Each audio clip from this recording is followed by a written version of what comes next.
Hello, and welcome to the President's Diary, where we take a look at His Excellency Dr. Mohamed Irfaan Ali's week of activities. Last Saturday evening, the head of state visited the site for the new 4-lane highway that is currently being constructed to connect Mandela Avenue in Georgetown to Eccles on the east bank of Demerara. President Ali received an update from the contractors who have been working around the clock to finish the project before the end of the year. The highway, when completed, would help to cut commute time for trips to and from the city while aiding in the modernization of the connecting communities. On Monday, His Excellency Dr. Mohamed Irfaan Ali and senior members of his government held a high-level meeting with a visiting private sector delegation from the Republic of Ghana at the office of the President on Chief Chanderpaul Drive. The visitors, who represented several groups, including West Coast Gas Ghana Limited, held their introductory meeting with President Ali, Prime Minister Brigadier the Honorable Mark Phillips, Vice President the Honorable Dr. Barra Jagdeo, and several other ministers of the government. During their two-day visit, the Ghanaians had further discussions with a number of ministers, government agencies, and local private sector entities. Ghana's President, His Excellency Nana Akufo-Addo, agreed to lend technical cooperation in oil and gas and to enhance relations during a bilateral meeting in September with President Ali at the 76th United Nations General Assembly in New York. Since then, visits have been made by representatives from both countries. President Ali held a meeting at the Arthur Chung Conference Center Monday afternoon with contractors currently executing major capital projects, where he charged them to expedite their work but to ensure that quality is maintained as Guyana continues to go through a revolutionary period of growth and development. The head of state was adamant that structure was needed at all levels and by all stakeholders, since the end result would need to be a quality product for the Guyanese people. President Ali noted that he and his cabinet have committed to fulfilling the very elaborate and comprehensive mandate of development. The conversation we are having today is a conversation we had in the cabinet. So at the level of the cabinet, certain instructions has already been given, and we have already had a very rigid and robust discussion in cabinet. So the same level of conversation that we're having with you has already took place at the cabinet. The President said there is always room for growth and that contractors must learn to take constructive criticism, and underscored that a contractor who is bidding for and being awarded large projects that fall over $100 million should not be bidding for small regional projects. He made it clear that he has no problem with contractors having multiple contracts, but he has an issue with there being a lack of understanding that contracts have to be done simultaneously. On Tuesday, His Excellency Dr. Irfaan Ali received a courtesy visit from the Russian ambassador to Guyana, Alexander Kermaz, at his office on Chief Chanderpaul Drive. Guyana and the Russian Federation established formal diplomatic relations on December 17, 1970. Since then, the two countries have enjoyed bilateral collaboration in numerous areas, including economics, culture, education, and security. Later that day, the head of state attended the birth anniversary celebrations of former government ministers Clinton Collymore and Hari Prasad Nokta. Former Minister Nokta turned 84, while former Minister Collymore turned 85. To honor the politicians, President Ali took part in a gathering at Freedom House on Rupp Street, where he reminisced and praised the contributions of the two Guyanese stalwarts. Both seasoned officials, who spent decades in the political arena, served as ministers of local government. His Excellency met with 5 rice millers at State House on Wednesday.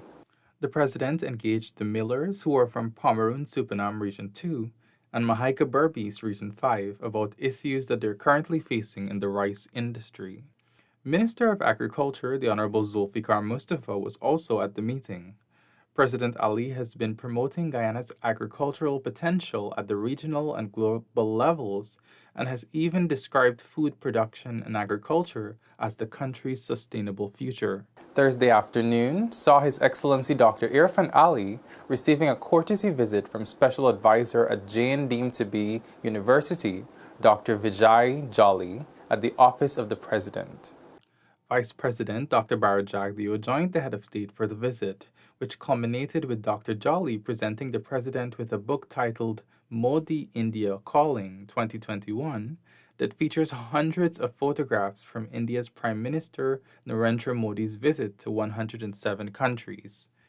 Jain is one of the universities offering Guyanese scholarships in several disciplines and at various levels under the Guyana Online Academy of Learning.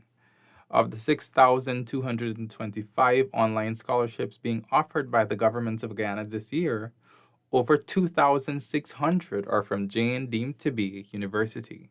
In an address to the nation early Friday morning, His Excellency Dr. Mohamed Irfaan Ali affirmed that one focus of his government is that of strengthening the disposable income of Guyanese. Our focus is giving back more to you, giving to your families, enhancing your welfare, improving your livelihood, making home ownership easier, building a strong, healthy, highly educated society, scholarships for you.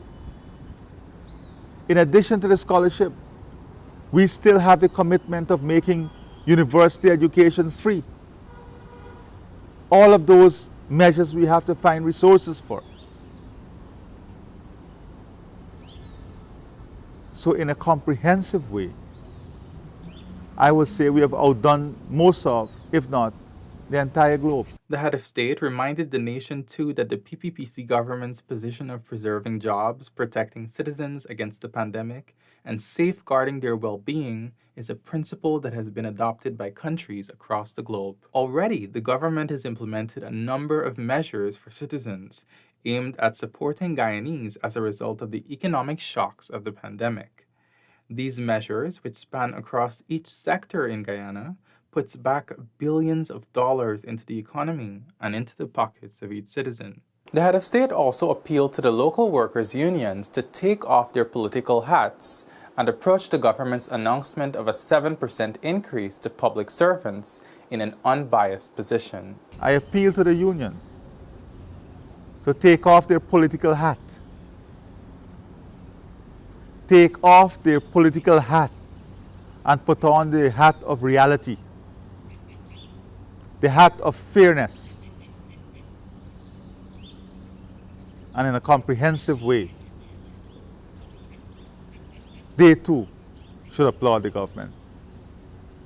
I've spoken to many public servants who are fully on board. I say to all those in public service and all our workers in this country, do not be distracted. The president's statement comes on the heels of criticism from bodies like the Guyana Public Service Union, who have been calling for an increase higher than the across-the-board 7% increase being given to public servants by the PPPC government. Dr. Ali emphasized that the disapproval displayed by these unions is grounded in nothing more than gaining political points. Today, I want us to, I've seen a lot of so-called trade union leaders who are more political operatives. I would consider them political operatives. Because if you look at their attitude and behavior and their level of activism now, compared to when the APNU and AFC was in government, you would see that they are driven by an agenda. And in this country, sometimes we do not want to call a spade a spade. But you have a president who is willing to call a spade a spade. And when you have people who are driven by a particular agenda, then they try to distort the facts, they try to distort the truth, and they try to manipulate information. The head of state encouraged Guyanese, particularly those in the public service, not to fall prey to political manipulation. Going forward, Dr. Ali gave his unreserved pledge to positively developing Guyana. I say to all those in public service and all our workers in this country, do not be distracted. Our country is moving positively from strength to strength every day. And your government, your president, would ensure that all of you, all of us, are part of the strengthening, deepening, widening of democracy, freedom, prosperity, and the ability to live a life that is full here in Guyana. His Excellency on Friday announced that Pomeroon Supinam Region 2 would soon be declared a special development zone that would advance investment opportunities. The head of state made the declaration in Henrietta on the Essequibo coast as he helped to officially open the doors to the new Jagobin Hotel. He explained that the development initiatives planned for the region cover technology, infrastructure, tourism, services, and the ICT sector. The president said that specific legislation will be tabled in Parliament to recognize the zone with definite incentives that are aimed at attracting more investors to the region and country by extension. To complement this move, the president explained that major infrastructural projects will be done in the region that include opening up more than 10,000 acres for inhabitants. His Excellency Dr. Irfaan Ali also met with farmers from Region 2 at the Guyana Rice Producers Association seed paddy drying and storage facility in Anna Regina. The head of state was joined by Senior Minister in the Office of the President with responsibility for finance, Dr. Ashni Singh, Minister of Agriculture, Zulfikar Mustafa, National Security Advisor, Captain Jerry Gavaya, and representatives from the region. President Ali told the farmers that since his last visit in early September, more than 120 land issues, more than 100 national insurance scheme issues, and hundreds of other issues have been addressed. The meeting attracted various farmers from across the region, but was dominated by rice farmers. That's it for this week's President's Diary, where we took a look at His Excellency Dr. Mohamed Irfaan Ali's week of activities. Thank you for joining, and do join us again next week.